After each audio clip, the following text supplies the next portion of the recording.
Hello दोस्तों, तो आज का हमारा टॉपिक है क्रीप और उसकी स्टेजेस। क्रीप क्या होती है, पहले डेफिनेशन देख लें। It is a slow deformation under constant load at high temperature. Book ये कहती है, वो कहती है कि अगर किसी चीज पे लगातार एक कांस्टेंट लोड पड़ा रहे और उस पे टेम्परेचर के चेंजेस भी आते रहे तो उसमें धीरे धीरे डिफॉर्मेशन आनी शुरू हो जाती है, वो डिफॉर्म होना शुरू हो जाता है, स्लो डिफॉर्मेशन। देखिए कई बुक में हमारे पास टेम्परेचर की बात की होती है, कई बुक ये जैसे डिप्लोमा लेवल की बुक होती है, कई बार वहां पे टेम्परेचर की बात भी नहीं की होती। ठीक है, तो वहां पे क्या कहते हैं, स्लो डिफॉर्मेशन है। इसकी छोटी सी एग्जांपल दूंगा कि आपने देखे पुराने घर देखे होंगे, पुराने टाइम में जो घर बनते थे ना, ठीक है, अब जाके वो देखो हम कहते हैं उसके खंडर बन गए हैं जी, अपने आप बड़े बड़े चीज कैसे खराब हो जाती है। खंडर कैसे बन गई, वो क्रीप होती है। हम एज की बात करें ना, तो बुजुर्ग बंदा जैसे आप जवानी में होते हो तो चेहरा खिला हुआ पूरा, है ना, एनर्जेटिक, आपका फेस पूरा खिंचा हुआ, धीरे धीरे स्किन लटकनी शुरू होगी। एक तरह से वो एग्जाम्पल है। ठीक है, अभी मैं मैकेनिकल से जोड़ने की कोशिश कर रहा हूं आम जिंदगी को। वो एक तरह से क्रीप है, स्लो डिफॉर्मेशन है। बॉडी की हमारी भी स्लो डिफॉर्मेशन होती है और एक दिन खत्म हो जाती है। तो वो स्लो डिफॉर्मेशन है, उसका नाम रखा हुआ है। अंग्रेजों ने नाम रखना तो कोई ना कोई रख दिया, तो वो नाम क्या रखा, क्रीप। अब आ जाते हैं मैकेनिकल में बातें। मैकेनिकल में बात क्या है कि अगर मान लो कोई घर है, उसमें बीम है, हमारे पास घरों के छतों के बीम है यहाँ पे।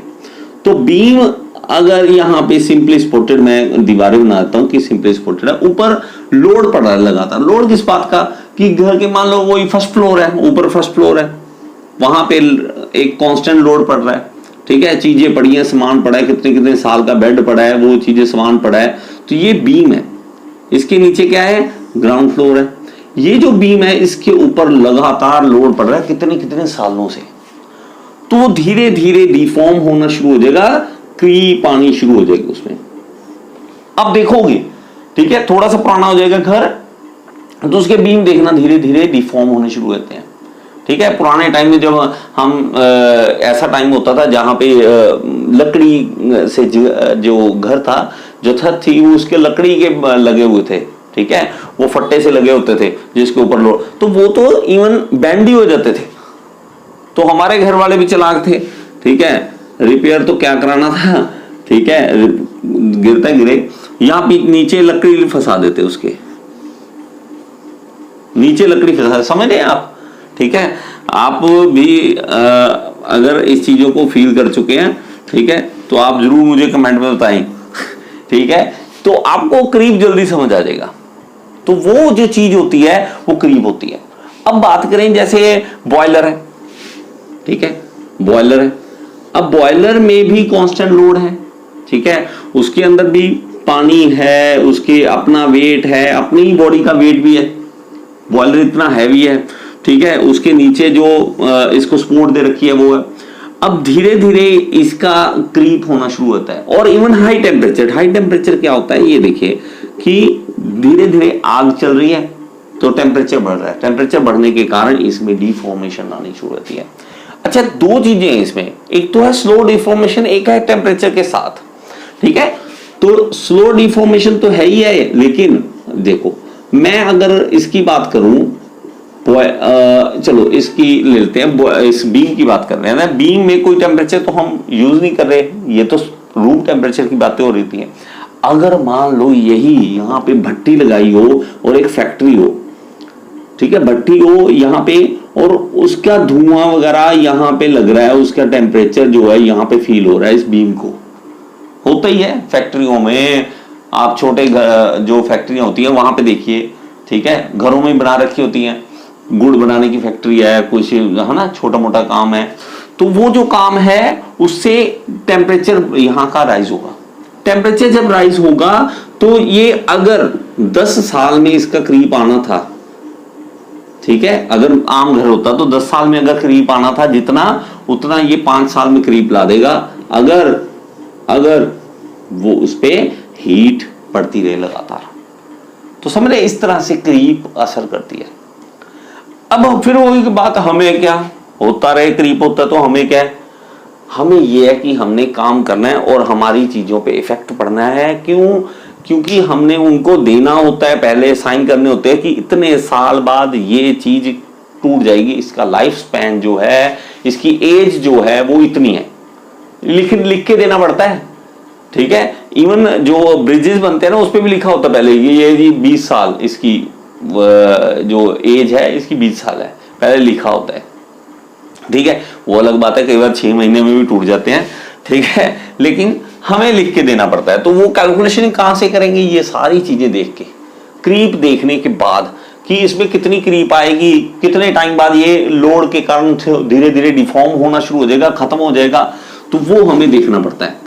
और दूसरा केस एक और बताऊं, तो आप जब टरबाइन में बात करते हो तो टरबाइन में लगातार एक लोड पड़ता रहता है। कैसे, देखो कि ये टरबाइन मान लेते हैं,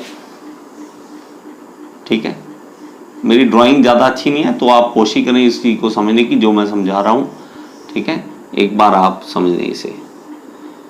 तो ये ब्लेड्स हैं उसके टरबाइन के, और लगातार एक लोड पड़ रहा है। क्या पड़ रहा है, उसके ऊपर स्टीम आ रही है लगातार, यहां जेट से यहां से स्टीम लगातार आ रही है, और स्टीम लगातार फोर्स रहा है। फोर्स क्या है, लोड। ठीक है, ये लोड उसके पे पड़ रहा है, और स्टीम आपको पता है कि हाई टेम्परेचर वाली होती है, हाई टेम्परेचर वाली होती है। तो उसके कारण होता क्या है, उसके कारण ये जो ब्लेड्स हैं, ठीक है, ये क्रीप होती है, इसमें क्रीप आती है, स्लो डिफॉर्मेशन होती है, इनके साइज चेंजेस होते हैं, इसके विड्थ, इसकी लेंथ में चेंजेस आने शुरू होते हैं, वो गड़बड़ कर देते हैं। क्यों, इसके अराउंड केसिंग भी तो है। अगर थोड़ी सी लेंथ में चेंजेस आते हैं तो ये केसिंग के साथ टच भी हो सकता है और इवन टूट भी सकता है। तो ये खतरनाक है, क्रीप खतरनाक है। तो हमें क्रीप का भी ध्यान रखना पड़ेगा इसका। तो हम जो इस लेवल पे पढ़ रहे हैं, हम बस इसकी डेफिनेशन, इसके बारे में थोड़ा बहुत पढ़ते हैं बस। लेकिन यही इस पे अगर करना चाहोगे आगे स्टडी तो बहुत डेप्थ है इसके अंदर। ठीक है, अब जल्दी से जल्दी इसकी स्टेजेस के बारे में हम समझते हैं कि कौन कौन सी स्टेजेस है इसकी। तो देखिए स्टेजेस कौन कौन सी होंगी, उसका डायग्राम कुछ इस तरह से बनता है।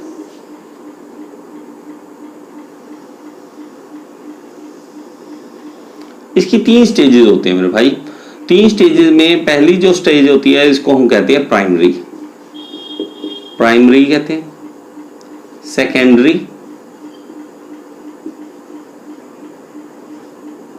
ठीक है, और टर्शरी।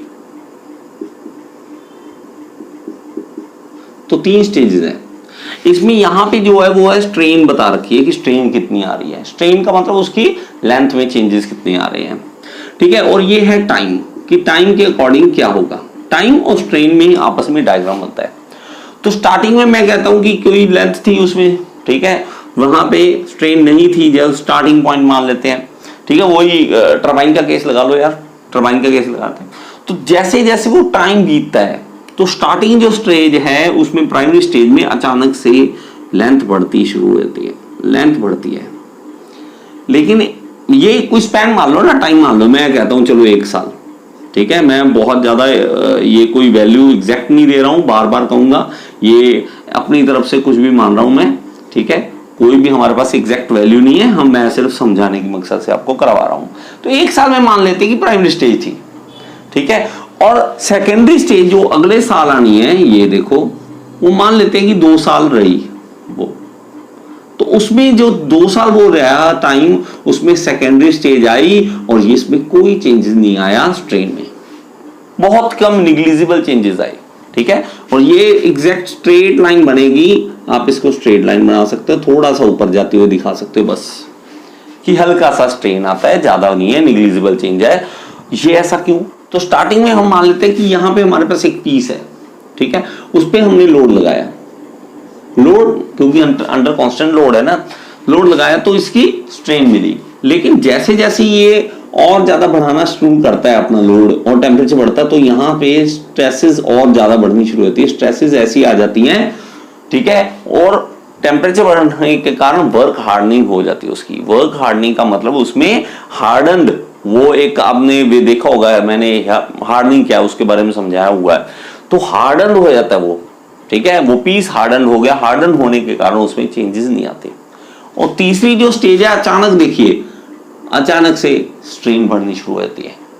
तो ये स्टेज है, इसके बाद तो एंड है, ठीक है कि नहीं, ये तो खराब होगी जी चीज, इसके बाद तो एंड है। तो मुझे रोकना होगा, ठीक है, इस क्रीप को रोकना होगा, इसके बारे में कुछ करना होगा और हमें इस पे चेंजेस लाने पड़ते हैं, ठीक है। क्रीप को आप कैसे डिले कर सकते हैं, देखिए एग्जैक्ट वर्ड यूज करूं तो डिले करना, थोड़ा सा टाइम। तो हमें ये पता होना चाहिए कि यहां तक स्टेज कब आएगी, अगर आ गई है तो हमें ब्लेड्स चेंज करने पड़ेंगे इसके टरबाइन के, अगर आ गए हैं तो उसमें किस तरह के चेंजेस लाने पड़ेंगे, ठीक है। तो आपको ये सारा कुछ क्रीप के बारे में मैंने समझाना था। आपको समझ आया या नहीं आया, कमेंट में आप जरूर बताएं। Thank you so much.